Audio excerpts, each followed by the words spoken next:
Un objet, c'est pas juste quelque chose qu'on utilise ou pas, c'est quelque chose qui refaçonne le monde, qui remodèle le monde. Donc l'automobile, elle a créé, elle a remodifié les villes, elle a modifié les modes de transport, elle a modifié la relation entre, voilà.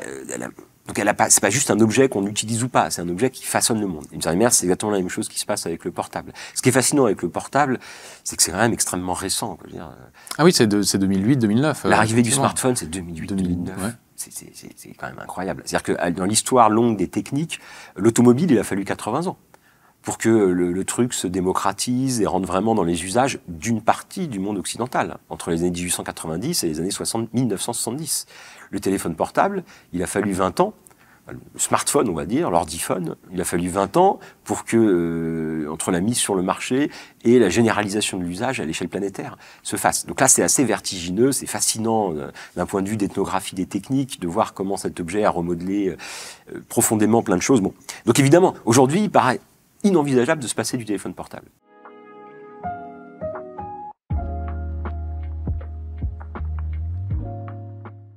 Il est aussi difficile d'imaginer qu'une fois une technique adoptée massivement, on puisse revenir en arrière et s'en défaire, ou enfin, on pense à l'électricité par exemple, ou voire même au téléphone portable. Ça semble difficile de s'en passer aujourd'hui, une fois qu'on les a. Ah, tout à fait. Mais ça, c'est les logiques, les effets cliqués, les effets d'irréversibilité qui sont très puissants. Parce qu'une technique, c'est pas juste un objet individuel qu'on utilise ou pas. Une technique, ça a créé tout un environnement de pratiques sociales, de rapport au monde. C'est ce que disait Jacques Ellul, notamment. Ouais. Ah, mais c'est ce que disait déjà très bien Jacques Ellul de plein de manières dans ses ouvrages qui s'étaient d'ailleurs invisibles dans les années 50, qui ont acquis une énorme visibilité dans les années 70. Enfin, l'histoire de la réception et de Jacques Ellul est une bonne manifestation des débats sur le progrès. C'est-à-dire qu'il y a des moments où il est mis de côté, oublié, invisibilisé. Il y a des moments où il ressurgit. Aujourd'hui, tous les ouvrages de Jacques Ellul ont été republiés c'est devenu des best-sellers, ouais. Depuis 10 ans de façon assez spectaculaire, tout en étant quelqu'un qui reste très critiqué, marginalisé. Bon, on va pas parler, on pourrait faire une émission sur Jacques Ellul, c'est intéressant. Pourquoi on disait ça? Ah oui, c'est difficile de se passer des objets. Donc oui, c'est ça, parce qu'un objet, c'est pas juste quelque chose qu'on utilise ou pas. C'est quelque chose qui refaçonne le monde, qui remodèle le monde. Donc l'automobile, elle a créé, elle a remodifié les villes, elle a modifié les modes de transport, elle a modifié la relation entre, voilà. Donc c'est pas juste un objet qu'on utilise ou pas, c'est un objet qui façonne le monde. D'une certaine manière, c'est exactement la même chose qui se passe avec le portable. Ce qui est fascinant avec le portable, c'est que c'est quand même extrêmement récent. Je veux dire, ah oui, c'est 2008-2009. L'arrivée du smartphone, c'est 2008-2009. Ouais. C'est quand même incroyable. C'est-à-dire que dans l'histoire longue des techniques, l'automobile, il a fallu 80 ans pour que le truc se démocratise et rentre vraiment dans les usages d'une partie du monde occidental, entre les années 1890 et les années 1970. Le téléphone portable, il a fallu 20 ans. Le smartphone, on va dire, l'ordiphone, il a fallu 20 ans pour que, entre la mise sur le marché et la généralisation de l'usage à l'échelle planétaire, se fasse. Donc là, c'est assez vertigineux, c'est fascinant d'un point de vue d'ethnographie des techniques, de voir comment cet objet a remodelé profondément plein de choses. Bon. Donc évidemment, aujourd'hui, il paraît inenvisageable de se passer du téléphone portable. Moi, ça me fascine toujours, parce que ça me paraît tellement simple. Vous en avez pas d'ailleurs vous-même? C'est justement, alors si j'en ai pas, c'est pour plein de raisons. C'est parce que j'étais déjà adulte et j'avais déjà construit mon rapport au monde quand le machin est arrivé, et donc j'en avais pas besoin. Et alors de fait, aujourd'hui, c'est devenu aussi une expérience ethnographique dans le monde réel. C'est-à-dire ne pas avoir de téléphone portable, même pas de smartphone, j'ai pas eu tout de téléphone portable. Enfin, j'ai l'impression que je vois plein de petits trucs qui bougent. Juste dans les emmerdes que ça me pose au quotidien sur un certain nombre de choses, c'est assez amusant de voir. Donc ça, justement, c'est une expérience en grandeur nature de voir qu'est-ce que ça veut dire ne pas avoir de téléphone portable dans le monde du téléphone portable, qui répond. Et donc, d'une certaine manière, voilà, ça m'intéresse comme historien des techniques de faire cette expérience personnelle de ce rapport à la technique. Donc effectivement, c'est très dur de se passer du téléphone portable et de tous ces objets du quotidien qui sont inscrits dans nos rapports, dans nos rapports au monde. Et en même temps, c'est quand même fascinant parce que ça a 15-20 ans. Moi, je m'étais intéressé à l'histoire des cabines téléphoniques. C'est très intéressant. C'est-à-dire que quand le smartphone arrive, le réseau des cabines téléphoniques en Europe occidentale est à peu près à son apogée. C'est-à-dire que depuis les années 70, avant, il y avait quelques cabines téléphoniques dans des lieux publics, dans des gares, dans des bars, dans des hôtels. À partir des années 70, les États ont investi dans des grands projets de cabines téléphoniques pour mettre en place un réseau de téléphones communs dans toutes les communes. En 2010, en France, vous avez une cabine téléphonique partout. dans tous les villages, 36 000 communes de France, vous avez une cabine téléphonique. Ça avait coûté très cher, il a fallu 30 ans pour installer cette infrastructure, et le truc a été démonté en 5 ans. Puisque le téléphone portable est arrivé en masse, et donc il n'y avait plus besoin. Le principe de la cabine téléphonique n'est pas absurde. Il y avait des coûts d'entretien, il y avait des problèmes d'incivilité, de dégradation de l'infrastructure, mais c'est pas absurde. C'est-à-dire créer un service commun de la téléphonie avec des téléphones mis en commun, distribués sur l'ensemble du territoire. C'est pas débile en termes environnementaux et écologiques. Si on veut généraliser l'accès à la téléphonie un peu partout, bon. Donc c'est la question de savoir est-ce qu'il vaut mieux des téléphones en commun un peu distribués partout, quitte à avoir un marché pour aller en trouver un, ou que chacun ait son téléphone, ordinateur, puisque c'est plus seulement un téléphone, c'est plein d'autres choses, directement dans sa poche. C'est des vraies questions, évidemment, et on voit bien que le téléphone portable répond bien plus aux subjectivités individualistes et consuméristes des citoyens du début du XXIe siècle que ces infrastructures plus lourdes. Bon, tout ça pour dire, oui, bien sûr, c'est dur de se passer. L'électricité, c'est encore pire. C'est-à-dire que l'électricité, c'est un fluide. Ce qu'il faut bien voir, c'est que le monde n'était pas encore complètement électrifié. Enfin, et aujourd'hui encore, il y a de grandes parties du monde qui sont pas encore électrifiées. Alors, la question de savoir qu'est-ce que ça veut dire électrifier. Il y a plusieurs manières d'électrifier. Il y a plusieurs types d'électrification. Il y a d'électrification et il y a plusieurs consommation électrique. Et il y a des relations à l'électricité qui peuvent être variables, plus ou moins autonomes. Les grands réseaux, il y a plein de régions du monde qui n'ont pas de grands réseaux, qui ne sont pas connectés par des macro-systèmes techniques électriques, qui nécessitent évidemment des lignes à très haute tension, des infrastructures complexes.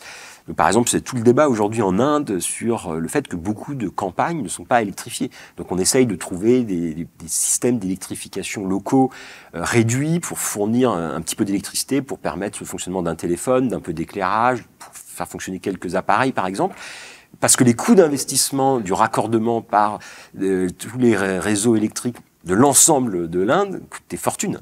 Et aujourd'hui, il y a des projets d'ailleurs gigantesques pour faire aboutir l'électrification. À l'horizon 2050, l'idée, c'est que l'ensemble du monde soit intégralement électrifié. L'électricité, c'est un basculement majeur dans notre rapport au monde et à l'énergie, parce que jusqu'à l'électricité, il fallait consommer là où on produisait l'énergie. L'électricité, c'est pas une source d'énergie, c'est un vecteur énergétique. C'est-à-dire, c'est une manière de transporter de l'énergie d'un point A à un point B. C'est-à-dire que l'électricité permet ce truc fascinant de faciliter les usages. Parce que l'électricité, évidemment, on ne produit pas d'électricité. Il faut du charbon, du pétrole, des grands barrages, ou des centrales nucléaires. Donc, des systèmes concentrés qui produisent en masse. Et ensuite, le réseau le distribue.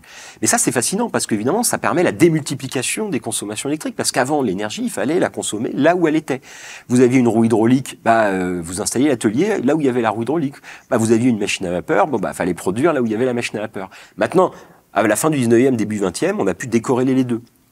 Bon, donc l'électricité, c'est majeur. Et notre monde est un monde qui est le produit de l'électricité, sans tous nos artefacts, toutes nos techniques. Donc la question, c'est pas d'abandonner l'électricité pour revenir à un monde préélectrique, mais c'est sans doute d'imaginer d'autres rapports. Et l'un des problèmes de l'électricité, c'est que ça déréalise notre rapport au monde. C'est-à-dire que le côté magique de l'électricité, on appuie sur un interrupteur et la puissance arrive, sans qu'on sache ce qu'il y a derrière la puissance en question, pose un gros problème. Parce que c'est une façon, évidemment, de nous couper de notre rapport concret au monde. Mais c'est l'ambivalence profonde du truc. C'est-à-dire que c'est ce qui fait le miracle et qui nous donne une puissance d'agir formidable. Mais en même temps, ça participe d'une déréalisation de notre rapport au monde. C'est-à-dire on devient des espèces d'êtres, des êtres hors sol, qui ont un rapport complètement abstrait aux ressources. Voilà, la question qui se pose, c'est mais d'où vient l'électricité qu'on consomme? Alors après, c'est variable selon chaque région, chaque pays. Bon, en Suisse, c'est très singulier aussi par rapport à la France, à l'Allemagne. Bon, donc là, on pourrait entrer. Alors tout ça pour dire, oui, bien sûr, c'est compliqué. Mais alors, néanmoins, dans l'histoire, il y a des exemples de techniques, déjà de techniques qui ont été présentées comme révolutionnaires, la grande innovation qui allait bouleverser, et puis qui ont été abandonnées ou qui n'ont pas été développées. L'histoire des techniques, c'est un cimetière. C'est-à-dire qu'on ne voit que celles qui se sont imposées après coup, qui ont été mises sur le marché, qui se sont imposées. Mais en réalité, à chaque époque, il y avait 10 000 techniques en concurrence. Il y en a une qui s'impose. C'est d'ailleurs très intéressant en termes d'histoire sociale des techniques de voir pourquoi une s'impose. Et elle s'impose pas juste parce qu'elle est meilleure que les autres. Elle s'impose parce qu'elle est portée par des rapports de force, par des acteurs, par des représentations culturelles qui la font plus adaptée dans tel contexte, etc. Donc ça, c'est important. Il y a des techniques qui sont abandonnées. il y a des choix techniques qui ont été présentés comme révolutionnaires, qui ont été abandonnés. Prenons juste 2 exemples spectaculaires. C'est le Concorde. Dans les années 70, on présentait le Concorde comme l'avenir des mobilités, c'est-à-dire le rêve ultime du progrès, et le transport supersonique généralisé qui permet d'aller à New York depuis Paris en 2 heures. Bon, puis il y a eu un accident et les gens se sont dit après le choc pétrolier, mais n'importe quoi. C'est-à-dire que ça n'a aucun sens d'un point de vue énergétique, c'est un objet de luxe ostentatoire pour une minorité qui va mettre le feu au monde. Ça pourrait arriver pour les téléphones portables, vous pensez? Mais en fait, ce qui s'est passé pour le Concorde, parce que c'était particulièrement spectaculaire, visible et voilà, quasiment caricatural, en réalité, on pourrait le dire dans une grande partie de nos objets high-tech contemporains, quoi. Donc c'est le paradoxe. Bon, on pourrait prendre d'autres produits. Enfin, je veux dire, il y a plein de produits qui ont été interdits. Je pense à l'amiante. Quand l'amiante a été mis au point et développé au début du XXe siècle, c'était un produit miraculeux par ses capacités de protéger contre l'incendie et le feu. On en a foutu partout. Et puis voilà, on a décidé de l'interdire, en tout cas en Europe occidentale, parce qu'il continue d'être utilisé dans plein de régions du monde. Mais et on savait depuis le début que ça créait des maladies terrifiantes. Et voilà, donc on peut interdire, on peut abandonner l'usage parce qu'on a conscience des apories de l'usage, et on peut interdire aussi des produits. Le problème, c'est que dans la masse de ce qui est mis sur le marché en termes de produits chimiques, d'innovations diverses et variées, et il y a toujours un retard du législateur, la société est toujours subjuguée par le poids de la publicité, de ces imaginaires, qui fait que voilà, le rapport de force est inégalitaire. On pourrait faire un rapprochement entre l'électricité pour l'énergie et l'Internet pour l'information. Peut-être de cette décentralisation, de pas savoir d'où vient la source du pouvoir, de la puissance, comme vous disiez, et puis peut-être aussi de l'accélération du monde. Toutes les choses se passent de plus en plus vite. Le fait de passer de certains thèmes, la décroissance, à tout d'un coup l'anxiété, l'éco-anxiété, le déni, etc. Ça, c'est peut-être aussi lié à l'Internet, au fait que tout le monde réfléchit en même temps maintenant. Oui, tout à fait. Bon, on peut faire un lien entre l'électricité, évidemment, et l'Internet. De toute façon, l'un est la continuité et l'aboutissement de l'autre, d'une certaine manière. Les réseaux électriques ont créé le modèle des réseaux qui vont ensuite s'appliquer.